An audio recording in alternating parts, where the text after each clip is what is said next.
बहुत ही सीधी और भगवान को मानने वाली थी, लेकिन उसकी सौतेली माँ उसके सीधेपन का फायदा उठाती थी और उस पर बड़े अत्याचार करती थी। जरा सी चूक हो जाने पर उसकी खूब पिटाई करती। अरे सुनते हो, कोई लूला लंगड़ा देख इसकी शादी तय करो और इसे इस घर से बाहर का रास्ता दिखाओ। सलोनी के पिता जानते थे कि मीना एक चांडाल औरत है, इसलिए वो एक अच्छा घर देख सलोनी की शादी कर देते हैं। लेकिन वहां भी सलोनी से जलने वालों की कमी नहीं थी। सलोनी की ननद निकिता उसे बिल्कुल पसंद नहीं करती थी। सलोनी, बात तो सुनो जरा। जी कहिए। आज शाम को मेरे बॉस खाने पर आ रहे हैं।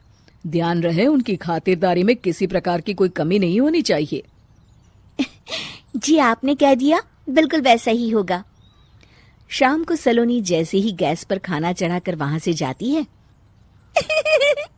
अभी इसके खाने का स्वाद बढ़ाती हूँ।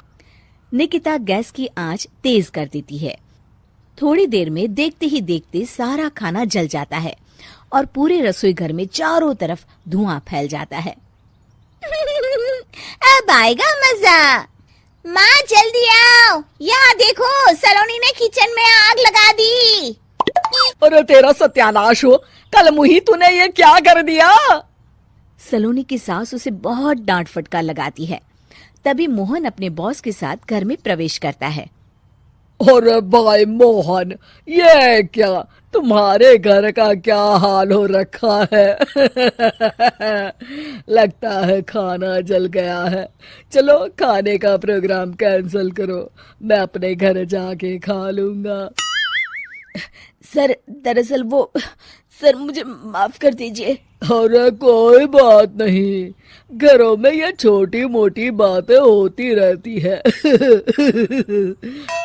मैं समझ सकता हूँ, फिक्र मत करो, मैं नाराज नहीं हूँ और इस बात का तुम्हारे प्रमोशन पर भी कोई असर नहीं पड़ेगा। चलो अब चलता हूँ मैं। बॉस के जाते ही मोहन सलोनी पर भड़क उठता है और उसे खूब खरी खोटी सुनाता है। भगवान, मेरी माँ तो कहती थी कि अच्छे लोगों के साथ हमेशा अच्छा होता है, फिर मेरे साथ ही बुरा क्यों होता है? आखिर मेरी गलती क्या है? तभी आकाशवाणी होती है। बेटी, अब तुम्हें कोई दुख नहीं दे पाएगा। तुम्हारा बुरा सोचने वाले की मन की सारी बातें तुम पहले ही जान जाओगी। अगले दिन सलोनी निकिता को चाय देने उसके कमरे में जाती है। तब निकिता के मन में कुछ बातें चल रही थी। कल तो मैंने सिर्फ खाना जलाया था, अब तू देखती जा सलोनी, तेरा इस घर में जीना हराम कर दूंगी। अच्छा, तो ये बात है, अब इसे सबक सिखाना ही पड़ेगा। कुछ दिनों के बाद, सलोनी, मेरे कपड़े जल्दी से प्रेस कर दो, ऑफिस के लिए देर हो रही है। सलोनी मोहन के कपड़ों के पास प्रेस गर्म होने के लिए रख देती है और अपने कमरे में चली जाती है। तभी हॉल में निकिता आती है। सलोनी चुपके से उसे देख रही होती है। आज अगर मैंने ये कपड़े जला दिए तब तो पक्का मेरा भाई इस सलोनी की बच्ची को धक्के मार के घर से बाहर निकाल देगा। अरे तू क्या मुझे निकलवाएगी? महादेव है मेरे साथ। ठहर जा निकिता, आज तो तेरी खैर नहीं। सलोनी अपने पति मोहन को बुला लाती है और निकिता की सारी करतूत दिखाने लगती है। निकिता गर्म प्रेस मोहन के कपड़ों पर रखकर अपने कमरे में चली जाती है। मेरी बहन इतनी बड़ी चालबाज निकलेगी, मैंने तो सोचा ही नहीं था। मुझे माफ कर दो सलोनी, मैं तुम्हें गलत समझ रहा था। मोहन निकिता को बुलाकर उसे खूब डांट फटकार लगाता है। उस दिन के बाद से सलोनी की जिंदगी पूरी तरह बदल जाती है। सलोनी हर किसी के मन की बात सुन लेती थी। दूसरी तरफ निकिता का कोई भी दांव सलोनी पर नहीं चलता था और आखिरकार वो भी सलोनी के आगे घुटने टेक देती है। फिर एक दिन सलोनी की सास की सहेली ममता अपनी बहू कविता के साथ वहां आती है। कविता मन ही मन कहती है, अरे ये बुढ़िया पागल है जो मुझे यहाँ लेके आ गई। कहाँ मैं अपनी किटी पार्टी छोड़ के इसके साथ यहाँ मरने आ गई। पता नहीं कब तक इसे झेलना पड़ेगा। अरे ये जल्दी मरे और इसकी सारी जायदाद मेरे नाम हो जाए। सलोनी कविता की सारी बातें सुन लेती है। अरे कविता, तुम अपनी सास की जायदाद के लिए उन्हें झेल रही हो और उनके मरने का इंतजार कर रही हो। ये तो गलत बात है।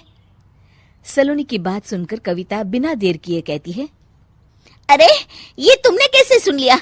ये सारी बातें तो मैं अपने मन से बोल रही थी। तुमने कैसे सुन लिया? बस फिर क्या था, ये सुनते ही कविता के बगल में बैठी उसकी सास उसकी चोटी पकड़ लेती है। क्यों रे कलमुही, तू मेरे बारे में ये सब सोचती है? मम्मी जी, मुझे माफ कर दीजिए। बड़ी आई मेरी जायदाद लेने वाली, मैं आज ही अपने वकील को बुलाकर सब कुछ छोटी बहू के नाम कर देती हूँ। चल घर चल, आज तेरी अच्छी खबर लेते हूँ। इस तरह सलोनी लोगों के मन की बातें सुन लेती थी, लेकिन धीरे धीरे सलोनी को एहसास होता है कि उसके आसपास के सारे लोग एक दिखावे की जिंदगी जीते हैं और सब एक दूसरे के बारे में बुरा ही सोचते हैं। हे भगवान, दुनिया में कैसे लोग हैं? सबके मन छल कपट से भरे हैं। मैं तो लोगों की मन की बातें सुन सुनकर तंग आ चुकी हूँ। मैं अपनी जिंदगी में अब बहुत खुश हूँ। अब आप मुझसे ये शक्ति वापस ले लीजिए भगवान। इस तरह भगवान सलोनी को दी हुई शक्ति वापस ले लेते हैं और सलोनी एक आम जिंदगी जीने लगती है।